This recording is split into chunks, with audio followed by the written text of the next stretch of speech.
দেখতে দেখতে আমাদের ছোট্ট টুনটুনি মাটার আজকে হ্যাপি বার্থডে। তার 1 বছর পূর্ণ হয়ে গেল। সময় কত দ্রুত চলে যায়, মনে হয় সেই দিনই তো হলো।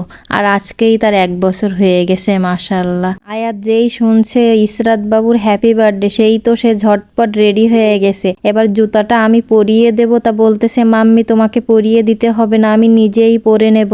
আয়াত কাজ করতে অনেক বেশি পছন্দ করে, আর যদি সেটা হয় তার নিজের কাজ, তাহলে তো আরো বেশি খুশি হয়ে কাজ করা শুরু করে। তারপরে অবশেষে আমাদের গোছানো হয়ে গেলে আমরা বের হয়ে গেছি। আমরা প্রথমেই বার্থডে কেক কিনতে চলে যাব। যেহেতু আপু আমরা দুইজনই খুলনাতে থাকি, এই জন্য কোনো সমস্যা হয় না, যখন মন চায় তখনই দেখা করতে পারি। অন্যদিকে আয়াতরে নিয়ে অনেকদিন বাইরে বের হওয়া হয় না, তাই আপুরে বলছি ফাও আর তোমাদের বাসায় যাব না, তুমি চলে আসো।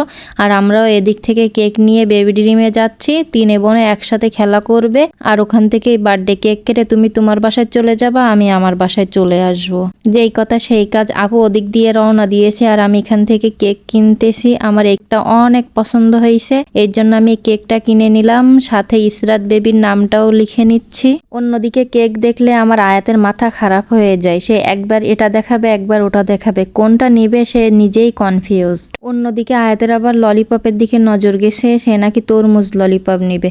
আচ্ছা নিল, নেওয়ার পরে বলতেছে এটা তো একটাই আছে, তাইলে নুসরাত আপুকে কি দেব, তাই ওটা আর না নিয়ে একই রকমের 2টা ললিপপ নিয়েছে, একটা নুসরাত আপুকে দিবে, একটা সে খাবে। তারপরে আমরা কেক নিয়ে ললিপপ নিয়ে বের হয়ে গেলাম। সামনে যাইতেই দেখি রোড 2টাই বন্ধ, 2 রোড দিয়ে গেছি, 2টাই বন্ধ। তারপরে ঘুরে অন্য সাইড দিয়ে এসে আমরা বেবি ড্রিমে পৌঁছে গেছি। আয়াত তো খুবই খুশি, সে তো আগেই চলে যাচ্ছে, আমাকে দেখিয়ে দিচ্ছে।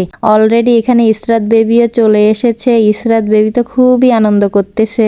আমাদের আসতে লেট হয়ে যাচ্ছে বলে আপু আগেই আয়াতের জন্য আর নুসরাতের জন্য 2টা টিকিট কেটে রাখছে। নুসরাত প্রথমেই গেছে, তারপরে আয়াত আসলে আয়াতও চলে গেছে, অনেক সময় খেলাধুলা করলো। তারপরে এবার আমরা কেক কাটবো। কেকটা কেমন লাগছে অবশ্যই সবাই কমেন্ট করে জানাবেন। অন্যদিকে কেক বের করতেই আমাদের ইসরাত বেবি তো রেডি হয়ে গেছে কেক কাটার জন্য। তারপরে সে আবার ললিপপটা কোথায় রাখবে বুঝে উঠতে পারতেছে না, সে ললিপপ খাবে নাকি কেক খাবে। তাই আপু আগে থেকেই কেকটা কেটে, ওদিকে নুসরাত খাবে, এদিকে আয়াতও খাবে, তাই আপু কেটে আগে বড় 2টারে ঠান্ডা করতেছে, তারপর ইসরাত বেবিরে ঠান্ডা করবে। ইসরাত বেবি তো ললিপপ পেয়েই ঠান্ডা, ওর যে কোনো একটা হইলেই হলো। আমাদের শান্ত একটা মা। 1 ঘন্টা ধরে 3 বোন খুবই খেলাধুলা করছে, আনন্দ করছে। ওদের আবার অনেক খিদা লেগে গেছে, খাবার খেতে মন চাচ্ছে, সবাই এখন খাওয়ার জন্যই ব্যস্ত। কেকটা একটু সুন্দরভাবে ইসরাত বেবিকে কাটতেই দিল না, তাই আপু এবার অবশেষে কি করার, কেক যখন কাটতে দিল না, আপু নিজেই কেটে সবারই পিস পিস করে ভাগ করে দিচ্ছে।